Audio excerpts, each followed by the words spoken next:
if you are failing to convert because you don't have time. You know, if you're messing up current transactions because you have no time, or you're failing to call people back and they're ending up using someone else to list or buy because you didn't have the time, there's your sign, right? But I think the more nuanced answer is, depending on the vision that you have for your business, a more deliberate way of hiring would be to pace it out and say, when I hit X production, I will proactively hire. Because when agents wait until things are so bad, my managing broker used to say, when the leads are falling off the end of the desk into the trash can and you don't notice.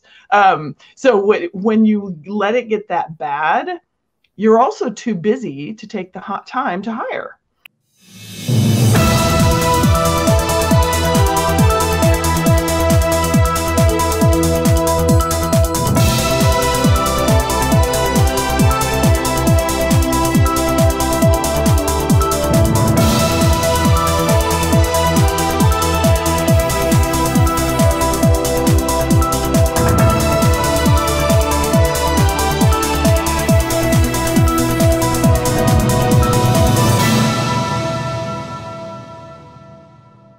Amy, always good to see you. Good morning. Good morning. So a couple things before we get into our topic of the day of hiring an assistant. One, I watched the closing session of the RE/MAX R4 convention yesterday, and they had the box brownie guy on. And what they're able to do is they can now take an architectural drawing and stage it. They like build the house virtually. They put furniture in it. My mind was blown.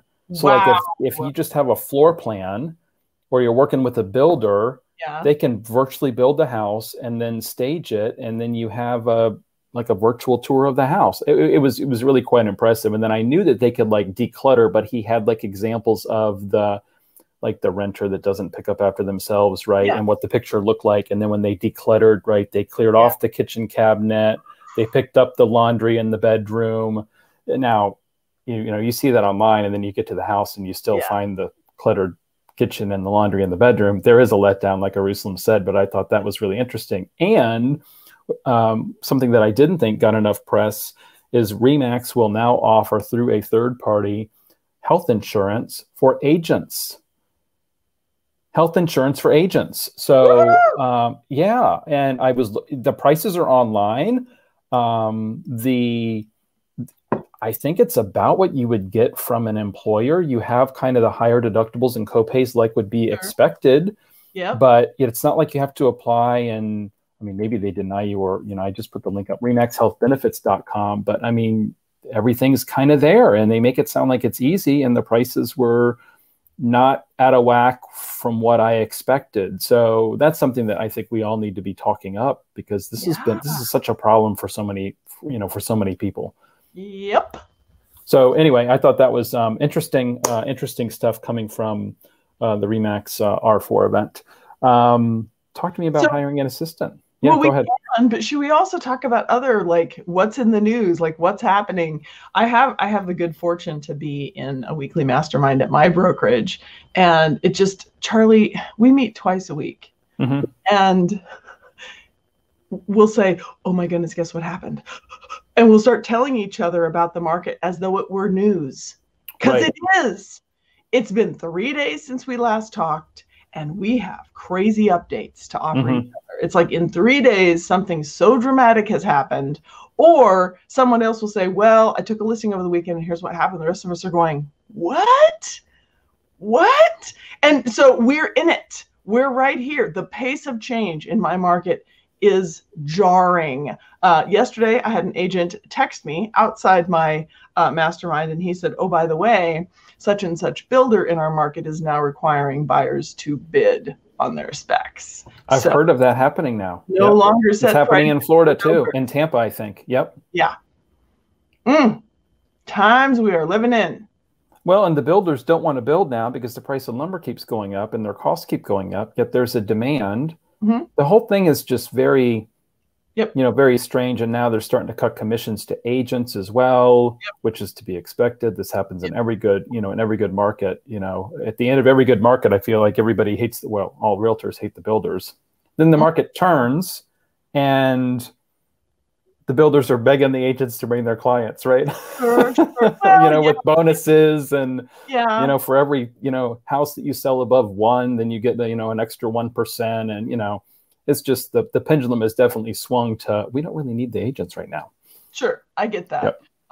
But it is challenging times. So all of you working in new construction, look at all your options. Things are changing quickly. One of the horror stories in the mastermind this week was one of the agents in my office put somebody under contract with a builder in August.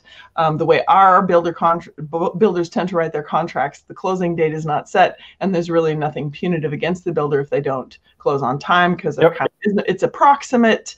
And that is really the clause that is letting the builder take really, really rough advantage of this buyer. So what's happened is they've stopped building it, and nothing has happened. It's been months. It just sits there at the frame stage, and they're not working on it. And now he's lost his rate lock, and he's paying $30 a day to the lender. And he's probably given the builder a significant deposit too. Yes. Right. Yeah. Because we were talking about, okay, does he hire an attorney? What should they do? Well, the contract says they don't have to finish it in any particular amount of time. And think about it. They gave him a certain price, which is now gallingly low, right? Yep. That was their agreement. They said, this is what the house is worth. And now I don't think they can build it for that. And they don't have the materials. Right. So I get it. But it was a mistake. It was a mistake made on the builder's part. And they're taking it out on the buyer, and it's sad. Yeah, that's ugly. Some contracts give the builder up to 2 years, but they'd want to scramble and try to get it done because the prices keep, the costs of building keep going up. So it's tricky to be a builder, but they should have been smarter about all of that. I mean, we've known about this problem for a while, especially with lumber going up. That's not like a news flash. That's been a good year plus, right? It was a mistake, and I think trying to correct it by scaring the buyer away. Like, maybe if we just make it miserable enough, he'll give up and just terminate. I don't think he will, given the price that he has locked in. Right. I think he can keep paying his $30 a day and hold on. Yeah, boy, that's crazy. So hiring an assistant. So how do I know when it's time? Oh my goodness, that's a great question. Because Charlie, I think there's a simple answer to that, but I think there are more nuanced answers. I think the simplest answer is, if you are dropping balls, if you are failing to convert because you don't have time, if you're messing up current transactions because you have no time, or you're failing to call people back and they're ending up using someone else to list or buy because you didn't have the time, there's your sign, right? But I think the more nuanced answer is, depending on the vision that you have for your business, a more deliberate way of hiring would be to pace it out and say, when I hit X production, I will proactively hire. Because when agents wait until things are so bad, my managing broker used to say, when the leads are falling off the end of the desk into the trash can and you don't notice. So when you let it get that bad, you're also too busy to take the hot time to hire. Right. And then you're going to say, oh, forget it, I'll just do it myself. So I think the more deliberate and more measured way to do it is to say, at X production, I will feel comfortable hiring, or when I have X amount saved, salaries in the bank, whatever. So then you can just do it, because this, Charlie, have my back. Agents will say, I'm too busy to hire. Like, I can't do it without help, but I don't have time to hire. And then what happens is they don't do their lead gen. They hurry and sprint through all their under contracts, and they finally come to settlement, and they finally catch their breath. And they're like, oh, I can breathe now. And the coach says, all right, great. Now it's time to hire. And they're like, I don't need to hire. I'm not busy now. Right. That's the mistaken thinking. So when you say, at X level of production, I absolutely have to have help in order to function, I think that's the answer. Yeah, I like that. Where do you feel like that is? Is there a formula of the number of deals that somebody's closing that they need? Maybe we should be defining an assistant, right? And recently, I guess fairly recently, we've had, there's been some, I want to say in the last few years, we have opportunities to do a stopgap between where I am today, solo, no help, and a full-time assistant, right? You can lean on showing agents before you hire the buyer's agent. You can do the Transactly or somebody else doing transaction management on one-offs as needed. So you're not paying for somebody in the wintertime if maybe you don't need them. So you're like, but there's still a point where how many deals can somebody do realistically without being burned out or overwhelmed? You know, what do you think that number is on, let's say, an annual basis? That's a great question. And again, I think it depends, but you made a super good point, and I want to reiterate it.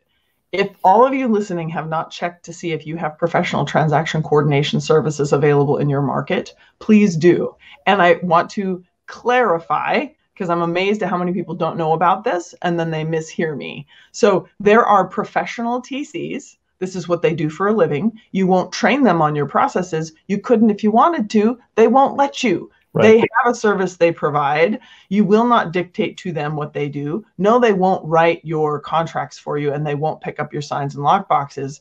They will do contract to close. Some of them will even do active listing, you know, and that's an additional fee, but it depends. So look for professional transaction coordination services. These people work for multiple agents. They run their own business. They will do it on a per file basis. That one is a game changer. Yeah. Haven't tried it? You're about to get excited. Yeah, that we really didn't have that 5 years ago. I don't think it's fairly new.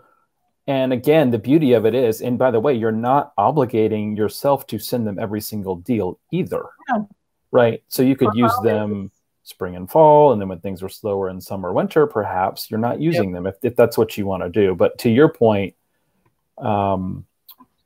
I think it was a Transactly that says it's 11, 12 hours of admin work, 14 hours of admin work per deal. I mean, it is a huge number. And when you and I talk to a lot of people that struggle with doing their hour of power, and it's like, well, you know, if you weren't pushing paper, you would have had time to do the hour of power.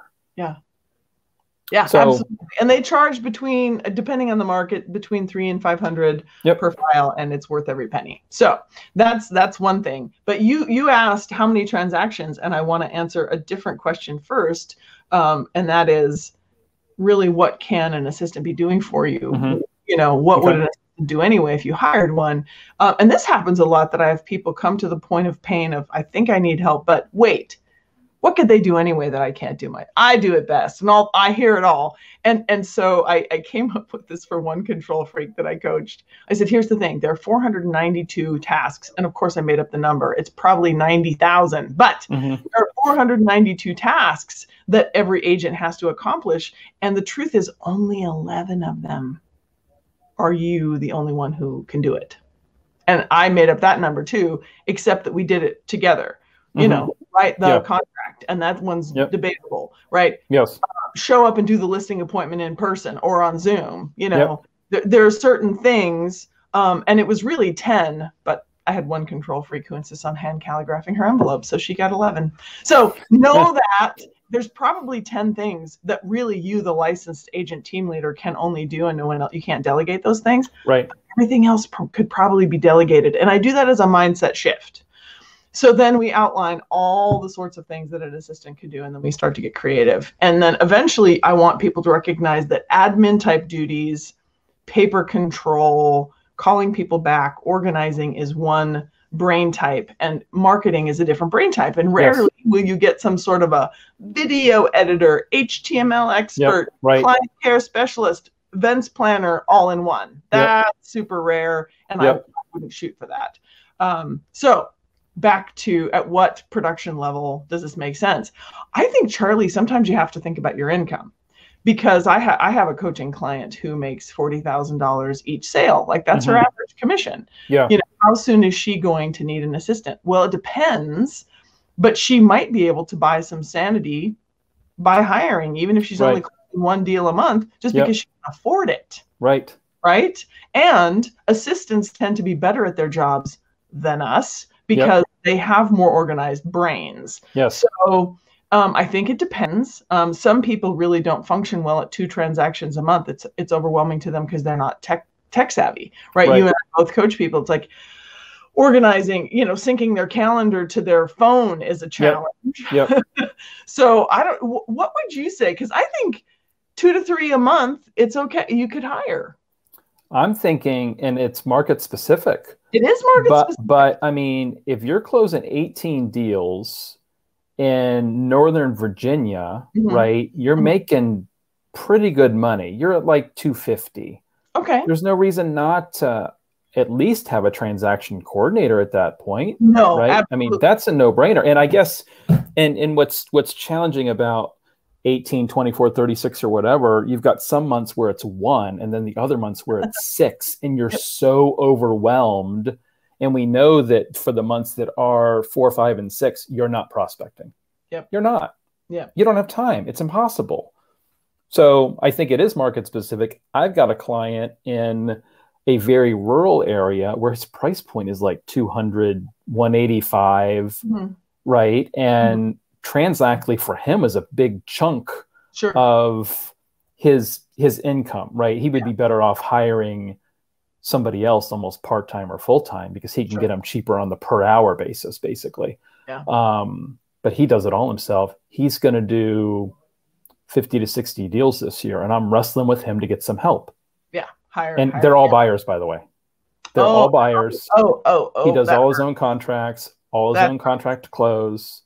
I mean, this has been an ongoing topic for 9 months, right? So that wow, he definitely just hire locally, like whatever the going rate is in his market and pay. But he doesn't, Amy. He doesn't have time to hire anyone. Oh, that's exactly right. Yep, I get that. I get that. So I thought of something else when you said if you're closing 18, you're making 250 GCI. So here's another way to reverse engineer when should I hire? Because what you have to keep in mind is highest and best use of your time as a licensed agent is not doing assistant duties. And I don't want to condescend in any way and say that their time is less valuable, but like dollar productive activities are appointments. So the more appointments you go on, your hourly rate sitting at a kitchen table, we should calculate that one, Charlie. The truth is, like, if you average out an agent's income, a healthy agent's income across a year, you may be making $200 an hour. That time in appointments is definitely going to be higher. But so $200 an hour, anytime you fuss over a flyer and try to get the header just right or change the font or whatever, that's $25 an hour work, and you're worth $200. So you're paying your rather incompetent assistant, $200 an hour to not do a very good job. So that's one thing I would say. That person only closing 18 deals a year who feels like they can handle it and don't need help and they're making 250. It's like, well, where do you want to stay there? Because I have a friend who does. Like, that's her sweet spot. And she doesn't want to grow and she likes what she's got and it totally works for her. And she works like 20 hours a week. I'm not going to badger her about hiring. It works for her. But if you wanted to grow beyond that 250, some coaches and trainers say that 10% of gross is appropriate. No, that's marketing. 15% of gross is appropriate for hiring. So at the 250 mark, what is that? 21? I can't do the math fast enough. So that's the low 38, 20. Right? Ish. Really?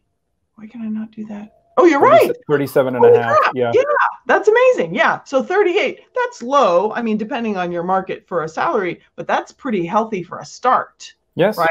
Yes. And so to think about, to justify. And so you take that with you, that 15%, if you were making $300,000 a year, that's a $45,000 salary would be appropriate as a percentage cost. Yeah. And here's what happens.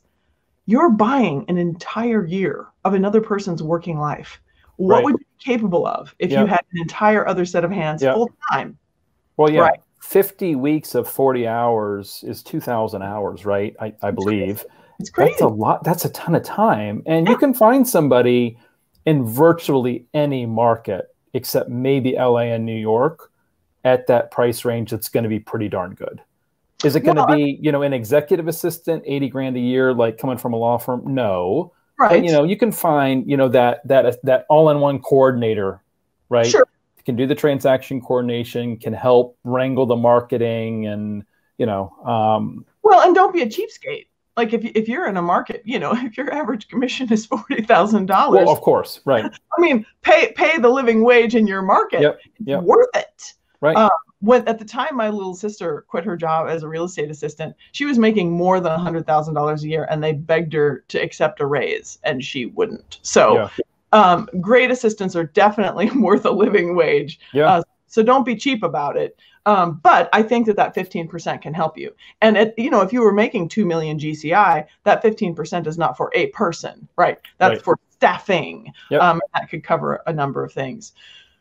So I think you said it's not that hard to find people, and I disagree. I would love for you to tell me how, and then maybe my people want to be coached by you, because no. I think what I was saying was you can find good help for that wage. I'm not saying finding the good help is easy. People don't want to go through the steps of finding good help. Yeah. And it's a bit of a slog. Sure. And when people are busy, they don't want to do the steps. It's like, I had somebody get on a coaching call one time, and they're like, I scheduled 12 interviews with 12 different people. I'm just like, well, could we have narrowed the funnel a little bit so you're not having to talk to 12 people, right? So if you go to dominaterealestate.net and click on hiring, we have a step-by-step hiring guide. We've got some stuff on the disc profile, and that could probably be updated to, I know that there's some teams that when they go through this process, which we can get to in a minute, including having that person send a video of why they want the job. So then you can see how they present themselves. Can they speak?